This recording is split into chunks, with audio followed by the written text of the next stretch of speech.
जंगल का राजा विक्रम नाम का शेर एक बहुत न्यायप्रिय राजा था। विक्रम का मानना था कि राजा की असली ताकत केवल शिकार करने के लिए नहीं, बल्कि निर्बलों की रक्षा के लिए होती है। नीलवन में हर जानवर का अपना महत्व था। चतुर लोमड़ी निशा, साहसी हाथी गजराज और फुर्तीला हिरण कस्तूरी सब मिलकर एक परिवार की तरह रहते थे और एक दूसरे की मदद करते रहते थे। यहाँ छोटे से छोटे जीव का भी अपना महत्व था, लेकिन शांति का यह दौर ज्यादा लंबा नहीं चलने वाला था। एक गर्मी की दोपहर जब सारा जंगल सुस्ता रहा था, अचानक पक्षियों का शोर गूंज उठा। उत्तर की दिशा से एक हाथी सोनू बदहवास होकर भागता हुआ आया। वो बहुत डरा हुआ था। सोनू के पिता गजराज ने आगे बढ़कर उसे रोका और पूछा, बेटा, ये क्या हाल बना रखा है तुमने? आखिर किससे डर के भाग रहे थे तुम? किसकी इतनी हिम्मत हुई जो मेरे बेटे को डरा सके?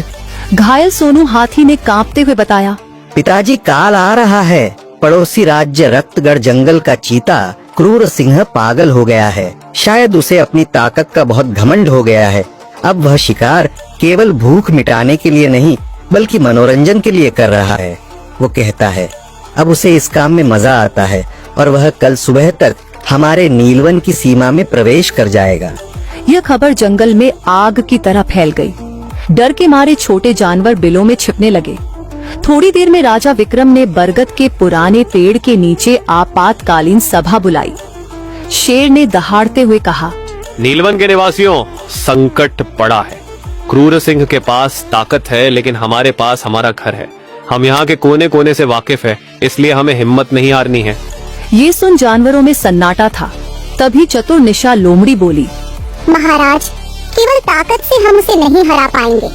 वो बहुत शक्तिशाली है, इसलिए हमें अपनी बुद्धि और एकता का उपयोग करना होगा, क्योंकि एकता में ही असली ताकत होती है।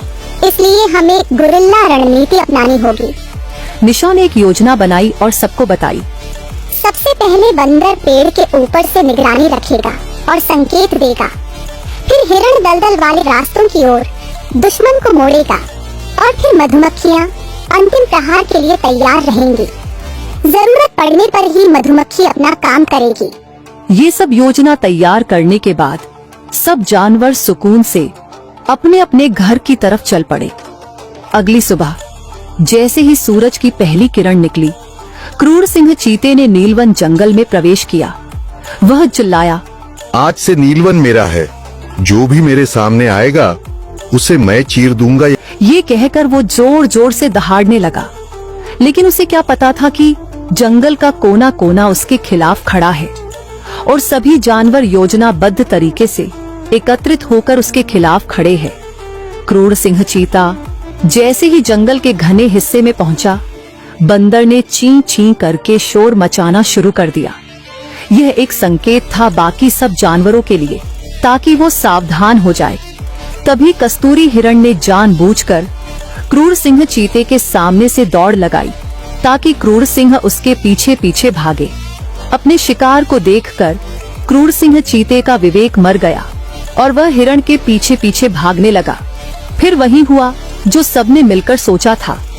हिरण ने क्रूर सिंह चीते को उस रास्ते पर खींच लिया जहां जमीन घास से ढकी थी, लेकिन उसके नीचे गहरा गड्ढा था। भारी भरकम क्रूर सिंह चीता हिरण का पीछा करते करते जैसे ही वहां पहुंचा, उसके पैर धंसने लगे। उसने निकलने की बहुत कोशिश की, लेकिन जितना वह हाथ पैर मारता उतना ही अंदर जाता। जब क्रूर सिंह चीता गड्ढे में फंसकर लाचार हो गया, तो तभी सभी जानवर उसके सामने आ गए। राजा विक्रम गड्ढे के किनारे खड़े हुए। राजा को देख क्रूर सिंह गिड़गिड़ाने लगा, मुझे बचा लो। मैं आपसे वादा करता हूँ कि मैं कभी वापस नहीं आऊंगा। राजा विक्रम ने शांत स्वर में कहा, क्रूर सिंह, राजा वह नहीं जो भय पैदा करे, बल्कि वह है जो प्रेम और सुरक्षा दे। तुमने प्रकृति के नियम तोड़े हैं, लेकिन हम तुम्हें मारेंगे नहीं, क्योंकि हम तुम्हारे जैसे नहीं हैं। लेकिन तुम्हें इस दलदल से निकलने के बाद इस पूरे क्षेत्र को हमेशा के लिए छोड़ना होगा। इसके बाद क्रूर सिंह को बाहर निकाला गया। अपमानित और डरा हुआ क्रूर सिंह सिर झुकाकर वहां से हमेशा के लिए चला गया। नीलवन में फिर से शांति छा गई। लेकिन यह जीत केवल राजा विक्रम की नहीं थी, ये जीत उस नन्हे बंदर की भी थी जिसने सूचना फैलाई, उस हिरण की भी थी जिसने दौड़ लगाई और क्रूर सिंह को गुमराह किया, और उस लोमड़ी की भी थी जिसने दिमाग चलाया और योजना बनाई। उस दिन के बाद से नीलवन के सभी जानवर एक बात सीख गए कि शक्ति का असली स्रोत एकता है। जब छोटे छोटे जीव एक संकल्प के साथ जुड़ते हैं तो वे दुनिया के सबसे शक्तिशाली शत्रु को भी परास्त कर सकते हैं। दोस्तों, यदि नीलवन के जानवर अलग अलग लड़ते तो वे निश्चित रूप से हार जाते। साथ मिलकर उन्होंने असंभव को संभव कर दिखाया, क्योंकि शारीरिक बल हमेशा काम नहीं आता, सही समय पर सही रणनीति ही जीत दिलाती है। इसलिए सच्चा विजेता वही है जो जीतने के बाद अहंकार न करे और न्याय के साथ दया भी दिखाए। ये कहानी हमें सिखाती है कि हमारे समाज में भी चाहे कोई कितना भी छोटा क्यों न हो, उसका योगदान भी महत्वपूर्ण होता है। दोस्तों, आपको कहानी कैसी लगी हमें कमेंट करके जरूर बताएं। अगर आपको कहानी अच्छी लगी हो तो इसे लाइक करें, शेयर करें और चैनल को सब्सक्राइब जरूर करें। धन्यवाद।